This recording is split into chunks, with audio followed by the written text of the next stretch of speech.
Mr. Speaker, they alone can criticize. They alone can criticize. And the people of St. Lucia are the only ones, the workers are the only ones who should make the sacrifice. The workers. The workers are the ones who should make the sacrifice. We have not heard the sacrifice from the government. All of the carbots that they give, all of the DSH that they give, all of the Permandu, they have not said they're going to cancel all of those contracts. The $30-something million to work on playing fields. We are in a crisis. So what about all of these things? Where is the sacrifice that the government is making? But the workers have to make it. Ordinary St. Lucians have to make the sacrifice, not them. And all of their big grandiose projects. So we're happy, Mr. Speaker, that the NIC workers will get help, but we are not satisfied that this government is responding with policies that will help the people of St. Lucia who have lost their jobs and their income as a result of COVID-19. Thank you very much.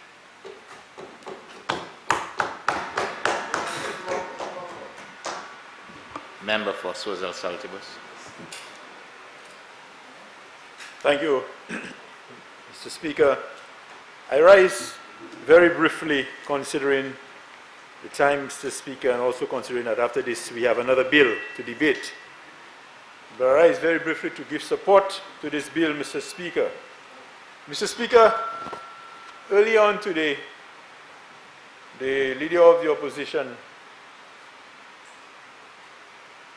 while we were taking a recess, indicated to me, his words were, "I see you fast becoming a politician." But clearly, Mr. Speaker, I don't think I have reached that level of sophistication because, Mr. Speaker, I do not speak with a forked tongue. When I say I support this initiative by the NIC, I support that initiative 100%, Mr. Speaker. And I am not, Mr. Speaker, going to take an opportunity to speak on an unrelated matter when it comes to this, Mr. Speaker. Mr. Speaker, I appreciate some of the questions of clarity that came up on the other side. They were wonderful questions of clarity, and I'm sure the Prime Minister will expound and explain. But, Mr. Speaker, I cannot get it, Mr. Speaker, on a matter that's benefiting thousands of workers, that we would want to take that opportunity, Mr. Speaker, to speak on unrelated issues, Mr. Speaker. So that, Mr. Speaker, if that is what it takes to be called a politician, Mr. Speaker, I am not there as yet, Mr. Speaker. Mr. Speaker, one of the reasons why I fully support this bill, Mr. Speaker, is because I represent a community, the community of Choiseul Saltibus, where a majority of people work in the hospitality sector, a sector that was one of the first casualties, Mr. Speaker. And not just people who work in the hospitality sector, Mr. Speaker, but I can boast some of the best people who work in the hospitality sector, some of the best workers. And a significant number of them, Mr. Speaker, are young people, young men and young women, ambitious young men and young women at that, Mr. Speaker. And in some of the households, both partners work in the hospitality sector, Mr. Speaker. So you can imagine the calamity that my community is facing at this point in time, Mr. Speaker.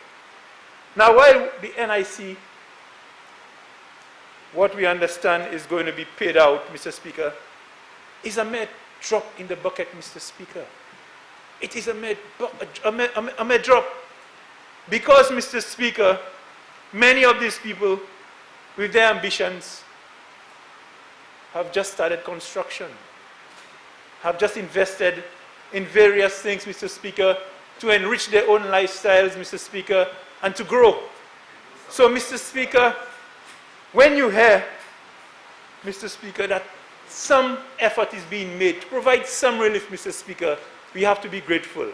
As I said, Mr. Speaker, it is a drop in the bucket. It is a drop in the bucket. I know for a fact, Mr. Speaker, that there will be an economic relief plan as well that will be rolled out, Mr. Speaker. But these things take time, Mr. Speaker, because we don't want to just jump it out, Mr. Speaker. These things take time, okay? Unlike, Mr. Speaker, where people may just speak, you know, on the spur of the moment, Mr. Speaker, we have to ensure that when we do something, it is something that's sustainable, Mr. Speaker. And so, Mr. Speaker, while I recognize as well, and you know, I think one of the things that we all agreed upon here is that NIC is sacrosanct. We all agree on that. We all agree that the NIC is an institution that we should not take for granted. And NIC, Mr. Speaker, as the report from the actuary that I read many years ago would have said, it's a very young pension company, Mr. Speaker. And we know that at the rate of people being born in St. Lucia and people who are employed, somewhere down the line, I think about 2060 or something like that, Mr. Speaker, we will have more retirees than people working. So NIC will have these challenges. And that is why I think the year 2050, when the actuaries worked out the thing, Mr. Speaker, they indicated that, you know, the reserves would be depleted by then. But, Mr. Speaker, the NIC in their own provisions, and we heard it from the member for Castries North, he indicated that they had in there that the NIC, okay, may create an employment relief fund if it comes to a point in time where 30% of their contributors fall to effects such as COVID-19. And so it is not something that they just thought of overnight because of COVID-19. This is something that they had put in them for eventualities like this, Mr. Speaker. Okay? So, Mr. Speaker, I need to applaud the quick action from NIC. I appreciate what they're doing for the people who will require the assistance. I know the people that I represent will benefit from it as much as it may be a drop in the bucket. There are other corporate citizens that have come out and indicated how they're going to assist during this time of crisis, Mr. Speaker. And I pray, Mr. Speaker, that St. Lucia and the hospitality sector will very soon begin to rise again, because definitely you can well imagine, Mr. Speaker, the pain that will be experienced if we don't see a quick recovery in the sector. So, Mr. Speaker, I thank you very much, and I support 100% the bill being laid there today. Thank you very much.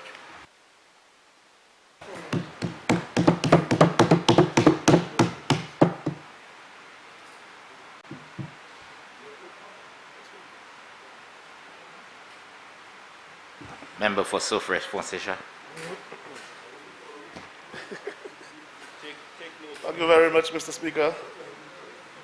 Mr. Speaker, I rise on behalf of my many constituents of Soufrière Fonseca in support of the bill presented here this evening by the Honorable Prime Minister, a bill for the amendment of the National Insurance Corporation to create or to establish an economic relief fund. Mr. Speaker, as you are aware, that Soufrière Fonseca is said to be the mecca of tourism. That's right. And this is an industry, this is a sector which has been completely shut down as a result of COVID-19. And therefore, Mr. Speaker, many of my constituents have fallen victim as a result of the shutdown of many of the premier resorts in the Soufrière region. When you look at resorts such as the Anshasni Jade Mountain, with over 500 employees, Mr. Speaker, all of those employees are at home, except for a few security officers who are at the resort. Sugar Beach, with almost 500 people, Mr. Speaker. You have the Ladera Resort, over 130 employees. Fondu, approximately 50 employees. The Stonefield Resort, with almost 50. Hotel Chocolat, with over 40, almost 50 employees. The Hummingbird Beach Resort, with about almost 30. We have approximately 30 Airbnb properties in Soufrière and Fonseca. Therefore, Mr. Speaker, you're looking at approximately 1,500 to 1,600 of my constituents who are negatively impacted as a result of COVID-19. Mr. Speaker, I believe that this fund, this economic relief fund, is going to bring great relief to those constituents in a time like this. It is not going to be able to meet all of their needs, but I believe it will be able to at least put food on the table for many of those constituents who are suffering right now. I want to commend, Mr. Speaker, the NIC for bringing up this proposal, for agreeing to commit to this proposal to help the people of St. Lucia, persons who have worked tirelessly and contribute to the NIC. Mr. Speaker, I also want to record my confidence in the NIC, in the board of the NIC. I believe we have a very diverse group of people serving on this board, and they would have taken all guidelines, policies in consideration before making such a proposal and agreeing to such a proposal to help the good people of St. Lucia, Mr. Speaker. So I have every confidence in the board and directors of the NIC. Mr. Speaker, we are faced with a crisis beyond anyone's imagination. And this government, this United Workers' Party government, have navigated through crises before. And I am certain that with the leadership of the Honorable Prime Minister and the men and women around this table, we are going to overcome. We are going to get through COVID-19, and we are going to continue to put this country on a sustainable path of economic growth, Mr. Speaker. So, Mr. Speaker, I am going to be very brief. There has been many assertions of debt and economic management and everything said tonight, but I am going to leave this for another show. We have, as members have alluded to earlier, we have many other debates coming. We have the big ones coming, and I'm certainly sure I will be able to make my contribution on that, Mr. Speaker. So once again, Mr. Speaker, I would like to record my support for this amendment to the bill on behalf of the constituents of Soufrière-Fonsègue. I thank you, Mr. Speaker.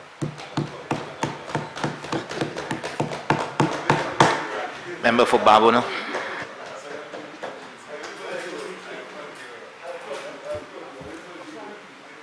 Thank you very much, Mr. Speaker. Mr. Speaker, I sat there for the entire day, taking a back seat because of COVID-19.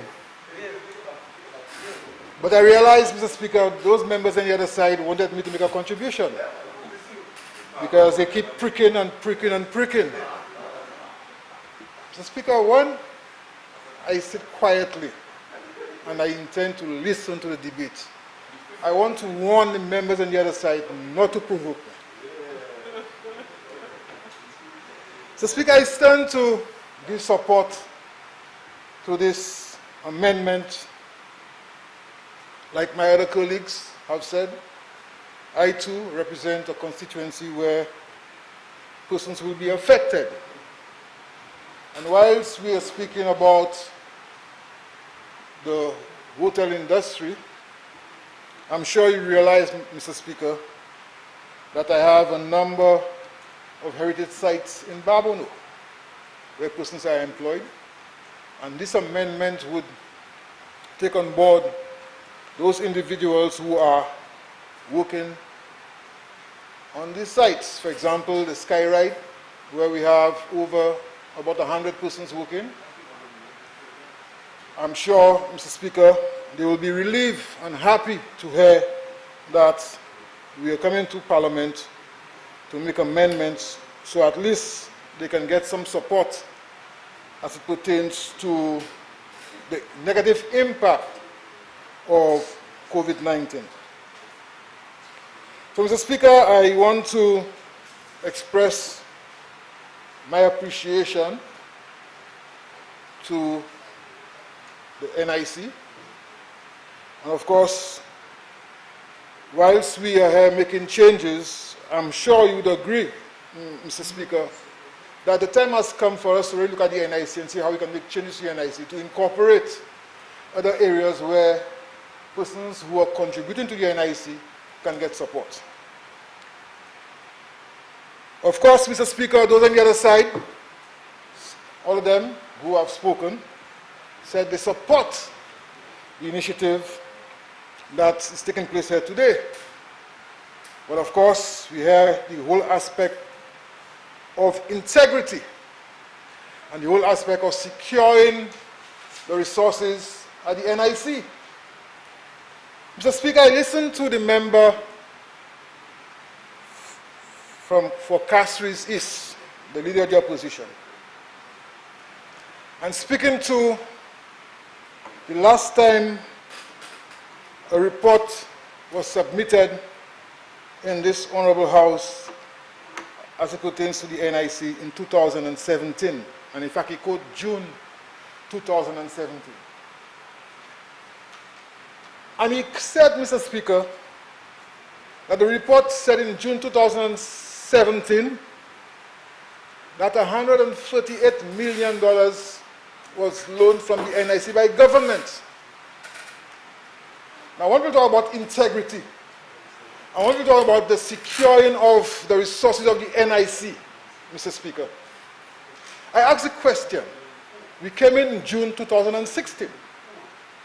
So between June 2016 to June 2017, Mr. Speaker, that $138 million that was loaned from the NIC by government, which government would be responsible for taking that loan? Qui laisse gouvernement qui te West Coast ça pour prendre l'argent NIC? Mr. Speaker, I want to ask that question. Integrity and viability. That's the theme. They agree. Good initiative. Let's change the act so at least we can support persons who have lost their job. But they're saying, Mr. Speaker, that we should protect the integrity and protect the viability of the NIC. But he's also agreeing, Mr. Speaker, that government has borrowed over $138 million. And he also said, Mr. Speaker, at least 65% of this loan has not been paid. So the question is, Mr. Speaker, Mr. Speaker, I don't which government, Mr. Speaker, on the point of order, Mr. Speaker, Mr. Speaker, the member which is government, Member Mr. Speaker, is right on the a point House. of order. Let me head Was upon he the it- point. is leading the House, Mr. Speaker. And I didn't want to interfere. He said I said the loan has not been paid. I never said so, Mr. Speaker. And I'm reading from page 44 and 45.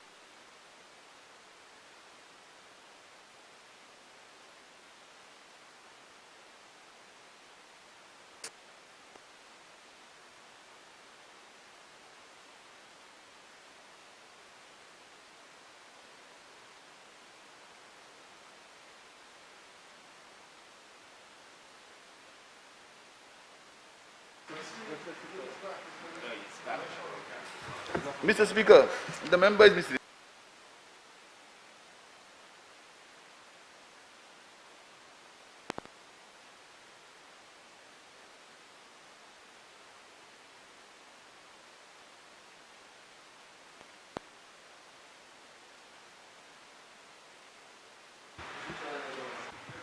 Go ahead.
Thank you for staying with the broadcast. The House has been adjourned for some 10 minutes, and members will return to the National Insurance Corporation Amendment Bill, which was laid by the Honorable Prime Minister and Minister for Finance, Economic Growth, Job Creation, External Affairs, and the Public Service. The bill seeks to make provisions for the establishment of an economic relief program where 50% or more of insured persons have suffered a loss of income as a result of a pandemic declared by the World Health Organization. The bill seeks to make provisions